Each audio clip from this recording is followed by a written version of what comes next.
നമസ്കാരം. Life stock inspector നമുക്ക് കുറച്ച് കുട്ടികൾ ഉണ്ടായിരുന്നു. കൺഫർമേഷൻ വന്നു, കുറച്ചധികം കുട്ടികൾ ജോയിൻ ചെയ്തു. സന്തോഷമുണ്ട്. അപ്പം ഇനി നമ്മുടെ രീതികൾ കൃത്യമായി സ്റ്റഡി പ്ലാൻ കൊടുത്തിട്ടുണ്ട്. ഓരോ ദിവസവും പഠിക്കേണ്ട ടോപ്പിക്ക് നൽകിയിട്ടുണ്ട്. എക്സാം ഉണ്ട്. അതാണ് പരീക്ഷ എഴുതി 1ാം റാങ്ക് നേടാം.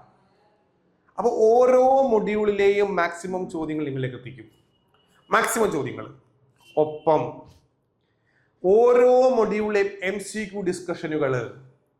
വെറുതെ ചോദ്യം ആൻസർ കാണാൻ പഠിച്ച് നിങ്ങൾ പോകണ്ട. ഒപ്പം എക്സ്പ്ലനേഷൻ ഉണ്ടായിരിക്കും. നിങ്ങൾ വിജയിക്കാൻ ആവശ്യമായ എല്ലാം ഉണ്ടായിരിക്കും. ചെറിയ ഫീസേ ഉള്ളൂ, 1500 രൂപ. ഈ 1500 രൂപയ്ക്ക് കേരളത്തിൽ ഏറ്റവും മികച്ച ക്ലാസ് നിങ്ങൾക്ക് നൽകും. ഏറ്റവും കൂടുതൽ ചോദ്യങ്ങൾ നിങ്ങൾ വർക്കൗട്ട് ചെയ്യിപ്പിക്കും. ഒരു വലിയ വിജയം നേടിത്തരും. എല്ലാവർക്കും ആശംസകൾ. പുതിയ ബാച്ച് തുടങ്ങിയിട്ടുള്ളൂ. എത്രയും പെട്ടെന്ന് ജോയിൻ ചെയ്യുക. താങ്ക്